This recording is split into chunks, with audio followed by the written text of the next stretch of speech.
прямом эфире новости Татарстана. Здравствуйте. В студии Даяна Саитова. И вначале коротко о главных темах выпуска. Почему в республике может остановиться застройка и зачем необходимо вернуть часть земель сельхозникам? В пригороде земли скоро не останется. Где люди будут работать, где мы продукцию будем производить.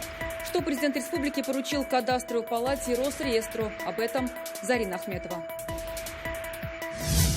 В следующем году коммунальные тарифы вырастут на 4%. Каждый год прибавляют. Все больше и больше каждый год. Куда уходят деньги и почему разные тарифы в соседних районах, разбирался Салават Мухаммадулян. Новым каюкам каюк. Вот смотрите, 21 век на дворе. Я, накладываю снежочек. Почему жители нового жилого комплекса в Петричинском районе топят снег и долго ли им ждать тепла, разбирался Сергей Хайдаров.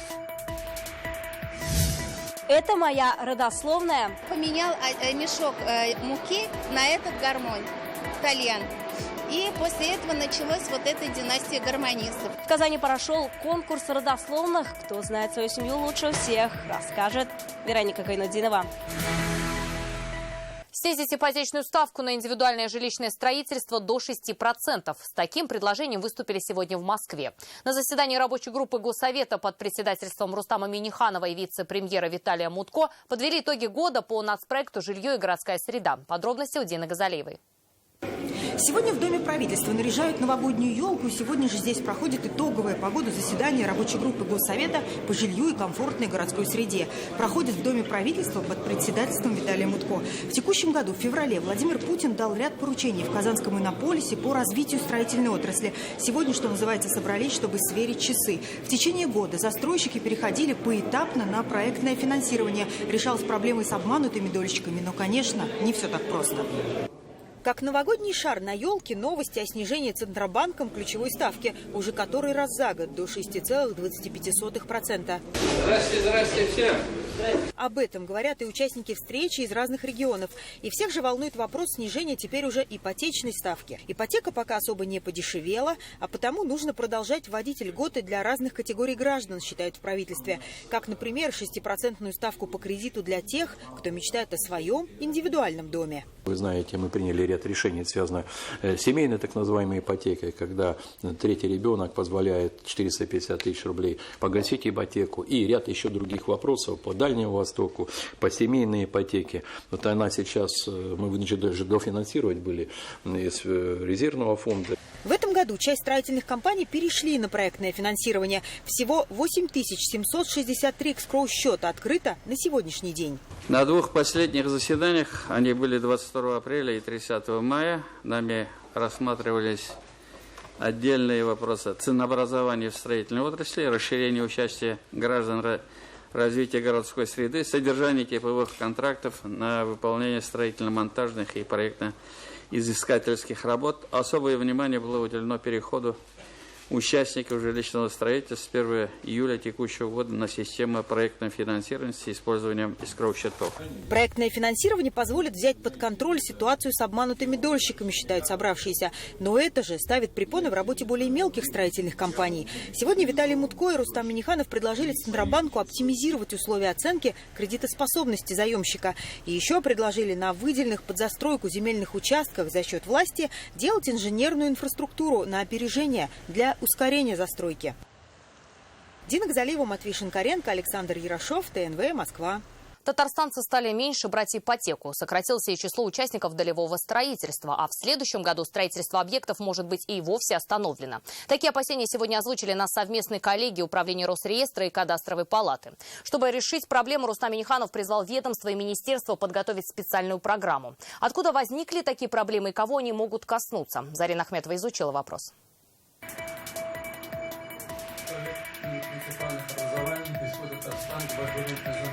За 10 лет управления проведено почти 9,5 миллионов учетно-регистрационных действий. В этом году их более 830 тысяч. Они касаются регистрации жилья, парковки, земельных участков. Активнее жители республики подают обращения в электронном виде. Но вот договоров долевого участия стало меньше. Объясняют это новыми правилами работы с эскроу-счетами. Одним из показателей деятельности управления, влияющих на экономику республики является ипотека, незначительное снижение которой наблюдалось в 2019 году.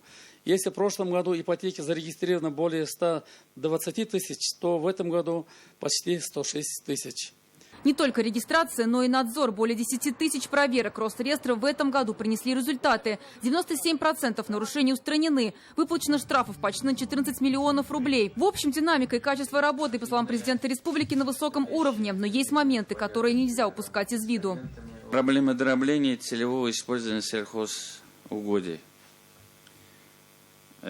Некоторые наши коллеги этим балуются, ничего это хорошему не приведет. Уже в пригороде земли скоро не останется. Где люди будут работать, где мы продукцию будем производить. Потому Рустам Минниханов поручил главе Минсельхоза подготовить и внести на рассмотрение законопроект об установлении минимальных размеров земельных участков. Также, по мнению президента, есть необходимость вернуть аграриям часть неиспользованных земель, ранее выделенных под строительство. Другой вопрос – установление границ Татарстана и внесение их в ЕГРН. Сегодня в единый госреестр внесено 594 населенных пункта республики. Всего их более 3000. По новым правилам, сведения об их границах должны подготовить до июня 2020 года. Это касается и территориальных границ. Более того, если не внести данные до 2021 года, строительство в республике может быть заморожено. Если до этой даты границы территориальных зон не будут внесены в ЕГРН, органы власти не смогут выдавать разрешительную документацию, что, в свою очередь, практически парализует градостроительную деятельность республики. Потому со следующего года этот вопрос вынесут на еженедельное совещание. Для решения проблемы президент поручил подготовить программу. Эти документы нам для работы нужны. Мы разрешение с 2021 года, мы разрешение уже не сможем выдавать на строительные работы. Обратил внимание Рустам Минниханов и на оформление права собственности тем, у кого нет документов на свой дом и участок. Он дал задание министрам разработать законопроект, чтобы упростить процедуру для этой категории граждан. Зарина Ахметова, Александр Лобанов, ТНВ, Казань. Показатели улучшили, но позиции потеряли. Почему Татарстан больше не лидер по бизнес-конкуренции? Читайте в интернет-газете «Реальное время». Защита прав пациентов, дефицит врачей и доступность услуг. О качестве медицинской помощи говорили сегодня в Москве на заседании Совета законодателей России. Татарстан представлял Фарид Мухаммедшин. Основные темы – трудоустройство выпускников и устранение кадрового голода в регионах. Парламентарии предложили создать единый информационный ресурс для молодых специалистов. Фарид Мухаммедшин считает, кадровый вопрос нужно решать системно. Так в республике при училищах функционируют ресурсные центры. Решить проблему нехватки медиков на селе помогает целевое обучение. Тарифы на ЖКХ в республике вырастут на 4%. Подорожание запланировано с июля 2020 года. Изменения в счет-фактурах останутся в рамках инфляции. Об этом сегодня говорили на заседании Комитета по жилищной политике в Госсовете. Почему повышение не избежать и как получается, что в соседних домах разные цены на коммуналку? В счета заглянул Салават Мухаммадуллин.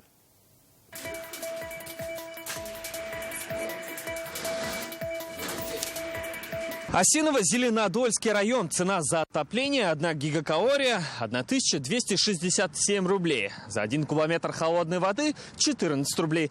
А здесь уже через 10-метровую лесополосу Казань и Салават-Купере. Отопление 1566 рублей, холодная вода 20,5. Разница на счет-фактурах. В масштабах республики цифры еще больше. Например, средняя цена за тепло. В Челнах 1619 рублей, а в Балтасях 2348. Регулятор тарифов ссылается на разную себестоимость. Тарифный комитет при работе с поставщиками, он каким-то образом пытается влиять на эту ситуацию или нет? Или вы просто вынуждены смириться с тем, что есть? Нет, мы не смиряемся, мы требуем с них обязательный документ программы повышения энергоэффективности, указываются при долгосрочном тарифном регулировании долгосрочные параметры. А если снизить себестоимость не удастся, то инвестиции у компаний изымаются. Но главный вопрос по тарифам за ЖКХ – это их ежегодное повышение. И 2020 исключением не станет. При этом в 2019-м плата выросла на 4,1%. Каждый год прибавляют. Все больше и больше. Куда деваться? Чувствуется, особенно когда в декрете сидишь. Работает один муж, поэтому Очень заметно. Запланированный рост с 1 июля следующего года 4%. С ростом тарифов, конечно, недовольство граждан. Но рост тарифов будет прекратиться только тогда, когда уровень инфляции будет на нормальном уровне. Неожиданный спор вызвал другой вопрос. Сети новых домов передавать или не передавать крупным ресурсоснабжающим компаниям. Складка, она приводит к увеличению тарифа. Деньги уходили в никуда. То есть куда не уходили, это уже пусть другие разбираются. Было бы принято, значит, организовать круглые столы при комитете, чтобы как-то найти пути решения. Более подробно предложение по тарифам депутаты рассмотрят на правительственном часе во время заседания 24 декабря. Салават Мухаммадуллин, Игорь Романов, ТНВ, Казань. Проект мусоросжигательного завода должен соответствовать экологическим стандартам, а генплан Казани должны увидеть и обсудить все. Об этом сказал известный российский политолог и лидер движения «За новый социализм» Николай Платошкин. Он накануне побывал в Казани и встретился с жителями Дербышек. До этого общался с руководителями исполкома столицы. Вот сегодня, например, они мне обещали прийти на митинг в Дербышке, да, у них там экологический вопрос. Они пришли вот из архитектурного управления, плюс... Я вам честно могу сказать, там их можно пинать и ругать, но в Москве вообще никто не придет. Там нас вообще никто не слышит, условно говоря. Дорогу проводим, а идите вы все. И глава исполкома мне сказал, да, я готов обсудить 3 варианта дороги с людьми. Во время общения с журналистами Николай Платошкин рассказал, что съездил в палаточный лагерь на месте будущего мусоросжигательного завода и поделился своим видением развития мусорной реформы. Здесь надо посмотреть проект. Если проект в полной мере учитывает самые высокие экологические стандарты для жителей Татарстана, для жителей России, и одновременно этот проект сопряжен с новой системой сбора раздельного мусора, то этого можно рассматривать. А главное, еще раз, активно вовлекать население в обсуждение этого вопроса. Греются как могут, топят снег на газовой плите и говорят, что их обманули дважды. Речь о новоселах жилого комплекса «Новые Куйки» в Пестричинском районе. 20-квартирные дома застройщик мало того, что сдал с задержкой, так еще и без отопления и воды, говорят жители. Им обещали все доделать еще в октябре, но до сих пор несчастные новоселы греются электрообогревателями. Станет ли Новый год для них теплым праздником, выяснял Сергей Хайдаров.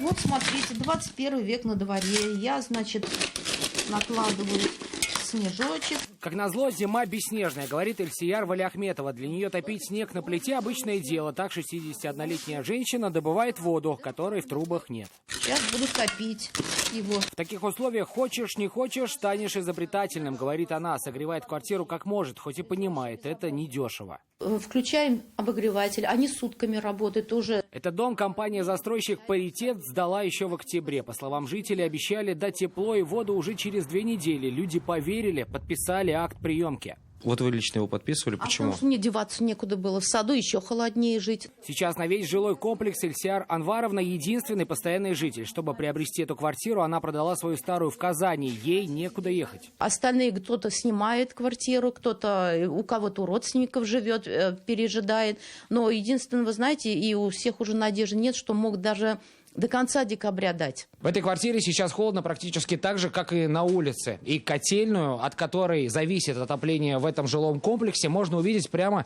из этого окна. Как видите, прямо сейчас там работают люди, и из трубы даже валит дымок. Но теплее от этого в квартире пока не становится. Руководитель компании-застройщика Дмитрий Грязнов оставил жильцам номер телефона. Жители комплекса считают, дело нечисто, трубку директор не берет. Не ответил и на наш звонок. Так в чем же причина отсутствия тепла? Мы попытались дозвониться и в офис компании.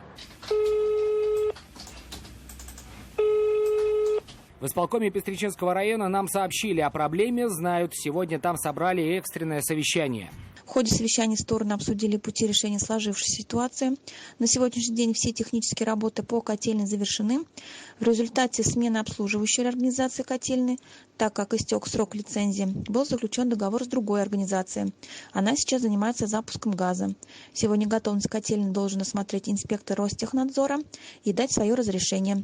Жителям нового жилого комплекса остается надеяться, Новый год они встретят в тепле. Очень-очень хочется, чтобы, конечно, у них все это получилось. Мы же не такие уж какие-то, знаете, вот аж мстители или что-то. Мы просто хотим, чтобы нам дали тепло. Сергей Хайдаров, Марат Зайдуллин, ТНВ, Пестричинский район. Пришла зима, ушла вода. Уже 3 месяца жители Кряж-Шурановского поселения Муслюмовского района сидят без капли воды. Все потому, что сгорел насос, единственный на несколько деревень водонапорной башни. Почему люди оказались в таком положении и когда им помогут, узнавал Рамиль Шайдуллин. Вместо напора из крана драгоценные капли из кувшина. Экономить даже на мытье рук этой зимой приходится семье Яковлевых, при том, что в хлеву есть скотина, которую тоже нужно поить. Вот вычистили маленько. Вот отсюда сейчас воду берем. Яковлевы не единственные, кто этой зимой сидит без воды. Вот уже 3 месяца страдают сразу 3 деревни Кряж-Шуранского поселения. Все потому, что в октябре встала единственная водонапорная башня. Почему башни кончились? Потому что агрофирма воду качали из башни. По 20 тонн. И на машину, и поля брызгали этой водой. Можно у нас ик есть, речка, да? Пруд есть. Можно было оттуда воду брать. Вот так вот канистрами возим. Селяне везут воду кто откуда. Кто с Муслюмова, кто с отдаленных сел. У кого есть машина, тот везет. У кого нет, идет пешком. А кто же? Ну вот кто меня принесет?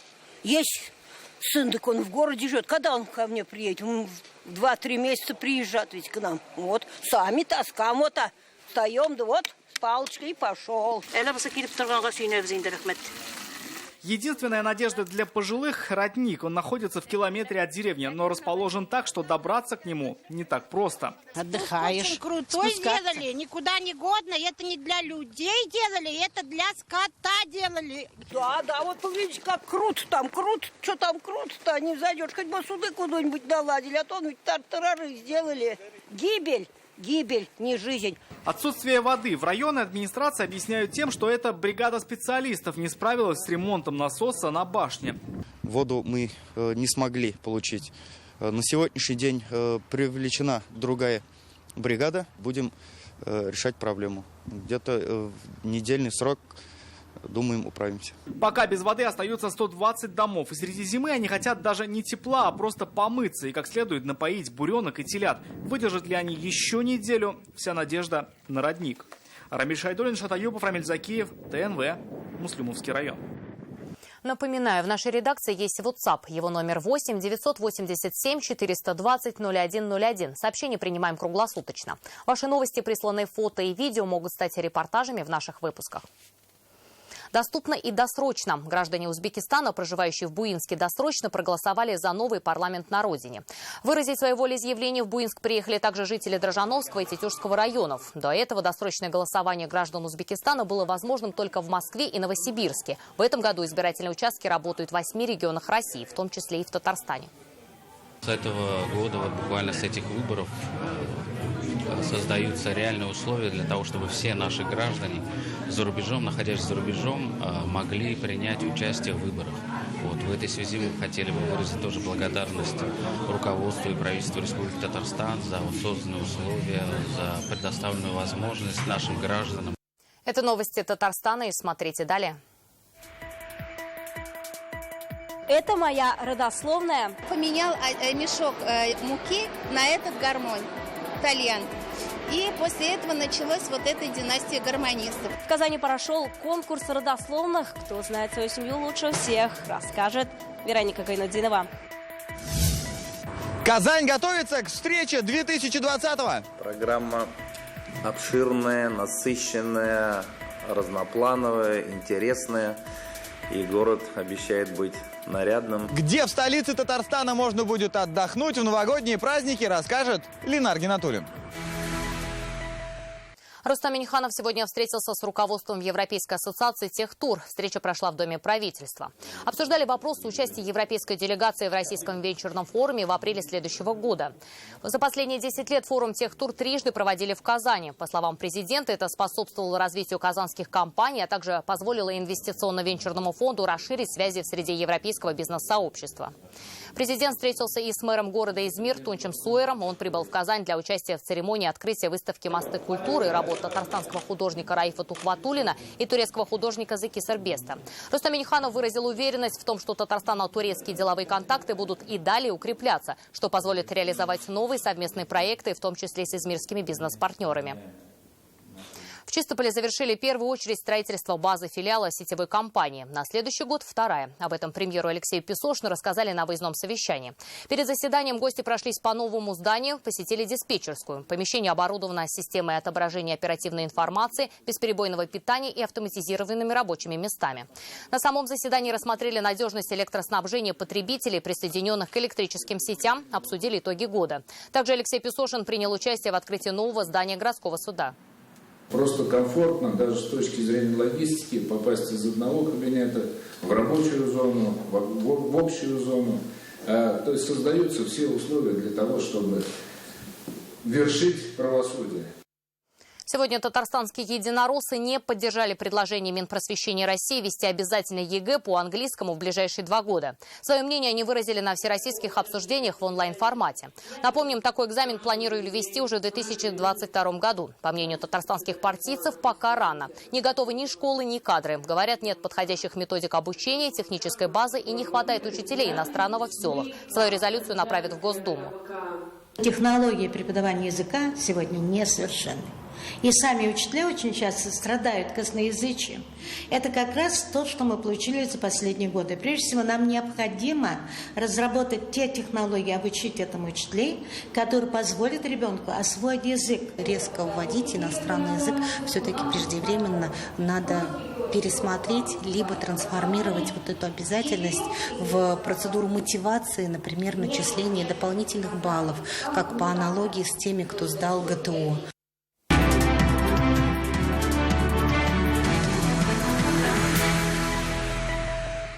Сегодня в Казани открылся татарстано-японский проект под названием «Татара. Наследие Евразии». Его посвятили столетию создания ТССР. Началом проекта стал конкурс на площадке IT-парка для компьютерных дизайнеров. Музыка, графика, анимация. В течение 3 дней японские и татарстанские участники будут обсуждать, каким станет контент проекта. Так готовится сценарное шоу по задумке Сюмбель Гафаровой. Другая часть проекта – выставка «Татара», собранная и представленная в Японии. В Казань ее планируют доставить летом следующего года. Третья часть, которая родилась, уже буквально вот днями, что, наверное, на эту тему нужно сделать какой-то документальный сюжет, потому что сам по себе сюжет, который рассказывает об истории создания всего этого, включает историю, наверное, тоже интересен будет людям. Знает свой род до 14-го колена. А чтобы изучить историю семьи, объездили всю страну. В Казани прошел республиканский конкурс родословных. В финале 6 семей из разных районов Татарстана. Победители зональных туров. Каждый свою родословную изучал и в Госархиве Республики. Именно он впервые проводит этот конкурс. Вероника Гайнудинова о том, кто знает историю своей семьи лучше всех.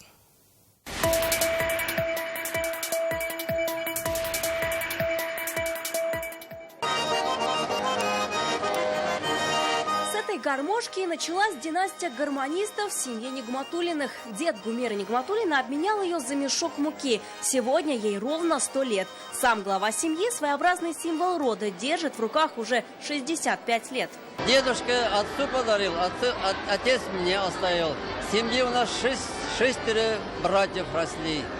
Все играли на гармошек. Сегодня на конкурсе от Нигматуллиных аж 15 человек. Приехали родные даже из Ханты-Мансийска. Их сейчас 230 человек, а родословная начинается с 16 века. В Национальном архиве и нашли 14-е поколение. Это начинается у нас дедушку, звали Акулыш. Это было 1570-е годы. Жюри оценивает и стол, который накрывает семья. Очень важно, чтобы это были какие-то особенные блюда, которые очень значимы для них. Расскажите, что вы готовите? Мы готовим вот из полба. Все это у нас вот семейные традиции. Вот тыква. Тыква, гусь, бялеш – все с полбой. Это семейная традиция Мансуровых. Она началась 70 лет назад, когда отец Роберта Мансурова впервые привез крупу в Кукмар. Все, что нашли о своем роде, сегодня в специальной книге. 9 поколений, да. По этим направлениям конкретно работали и сейчас в музеях, работаем в архивах. Архивах Казани, Москвы, Уфы. Митаевы историю родословной начали изучать из-за фамилии. Мол, не русская ли она? Оказалось, нет, татарская. Так и изучили 14 поколений. Это сокращенная фамилия от Мифтахуддинова. У нас отец Мифтахуддинов Хайруддин Фасхуддинович, а к отцу она перешла как Митаев. Все победители из районов и городов, а вот лучшая родословная Татарстана все-таки у Мансуровых из Кукмара. Они получили денежный приз – 130 тысяч рублей. Вероника Гайнудинова, Алмазия Динов, ТНВ, Казань. В новогодние праздники для казанцев 160 событий. Развлечений для взрослых и для детей. Их ждут в 20 парках столицы. Помимо этого, праздник придет в каждый двор, даже в пригородные поселки. О том, как Казань готовится к встрече 2020-го, расскажет Ленар Гинатуллин. В Казани начинается марафон новогодних событий. Старт ему дал еще неделю назад главный Дед Мороз страны. И уже сегодня начинается интенсивная подготовка к череде празднований. Небесная канцелярия нам обещает на этой неделе снег, чтобы уж совсем по-новогоднему было. Но, Игорь Владимирович, просьба немного, ровно для того, чтобы все было нарядно и красиво, без завалов. Нарядно и красиво станет возле Казанского моторостроительного завода. 21 декабря там откроется новогодняя площадка. В этот же день зажжет свои огни елка в парке Горького. 24-го зеленые красавицы появятся в парках Крылья Советов, Калейдоскоп и Сосновая роща у ДК Химиков. Яркое открытие елочного городка в парке Континент запланировано на 26 число. В новогоднюю ночь эпицентром народных гуляний станут две площадки. Первая – это каток возле парка Черное озеро, а вторая – это центр семьи Казан. Праздничная программа, дискотека и видеообращение президентов России и Татарстана начнутся в 10 часов вечера 31 декабря, а закончатся в 3 утра 1 января. Уже стоит 35-метровая главная красавица Казани. Ее украсят 93 тысячи светодиодов, 12 световых пушек и 640 ярких гирлянд. Покататься на 5 ледовых горках можно будет уже 26 декабря. В день открытия ограничат движение транспорта на Сибгата Хакима с 3 часов дня до 11 ночи. Также принято решение в новогоднюю ночь ограничить это движение.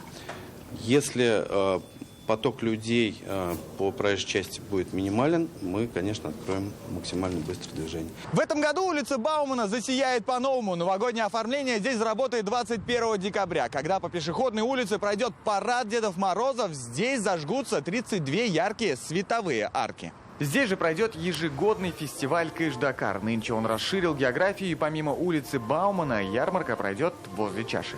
Ленар Гинатуллин, Марат Зайдуллин, ТНВ, Казань.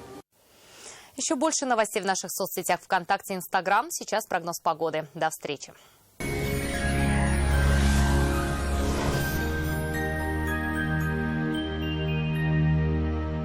Здравствуйте! В Татарстане снова потеплело, о погоде после небольшой информации.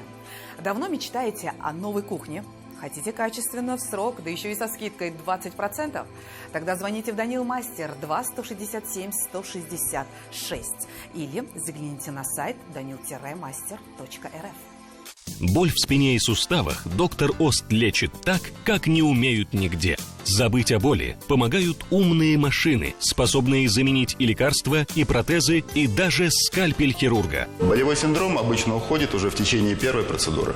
Прямо сейчас запишитесь на прием в доктор Ост за полцены. Федеральная сеть медицинских центров «Доктор Ост» – лечение самых сложных заболеваний позвоночника и суставов без боли и хирургического вмешательства. За 10 лет в 10 городах России врачами клиники отменено более 10 тысяч операций. По данным сервиса Яндекс.Погода, на юго-востоке в Бугульме, Бавлы, Азнакаево будет пасмурно, до 4 градусов ниже нуля выпадет снег. На северо-востоке, в Нижнекамске, Набережных Челнах, Елабуге дневная температура составит -2. Будет облачно и снежно. На севере Татарстана, в Менделеевске, Агрызе, Менделинске синоптики обещают небольшой снег и 3 градуса ниже нуля. На северо-западе, в Арске, в Кукмаре, Балтаси потеплело, -2. Для юго-запада 17 декабря будет пасмурным, теплым, около нуля, без осадков не обойдется. В центральных районах выпадет снег, ожидается слабоморозная погода, которая сохранится и в последующие дни. Спонсор показа ООО «ТСИ». Купите квартиру в декабре 2019 года в ЖК «Родина», дом 8 со скидкой 50 тысяч рублей и участвуйте в розыгрыше бытовой техники. Выигрывает каждый второй участник розыгрыша. И это еще не все сюрпризы. Подробности по телефону в Казани 227 10 50. Новогоднее чудо не ищут под елкой. Оно приходит с исполнением заветной мечты. Мечты, которую вы воплощаете вместе с компанией ТСИ. Успей купить квартиру со скидкой в ЖК «Родина» и участвуй в розыгрыше призов при покупке квартиры в ЖК «Родина» и ЖК «Радужный 2». Чудеса случаются! Трехкомнатная квартира по цене двухкомнатной. Жилой комплекс «Грин» от ЮЭТ. 5 минут до остановки Академия правосудия в Советском районе Казани. Звоните 233 0303. Жилой комплекс «Грин» от финского застройщика. 5 минут от проспекта Победы в Советском районе. Хорошая экология и чистый воздух. Квартиры от 2,5 миллионов. Звоните в ЮТ 233 0303. О погоде в столице Татарстана. 17 декабря в Казани будет пасмурно, выпадет снег, дневная температура около 0 градусов. Ветер слабый, атмосферное давление в норме, влажность воздуха высокая, 95%. В магнитном поле Земли без заметных возмущений. Морские деликатесы от магазина «Азбука океана» ждут вас ежедневно с 8 до 20 часов по адресам в Казани: Московская, 48, торговый центр Бахетле на Павлюхина, 57 и Ямашева, 71А. Рыба от сельди до семги и сибаса. Икра красная и черная. Морепродукты от креветок до мидий и осьминогов. Все по очень выгодным ценам. Где? В Азбуке океана, на Московской, 48, а также в торговых центрах Бахетле, на Павлюхина, 57 и Ямашева, 71А.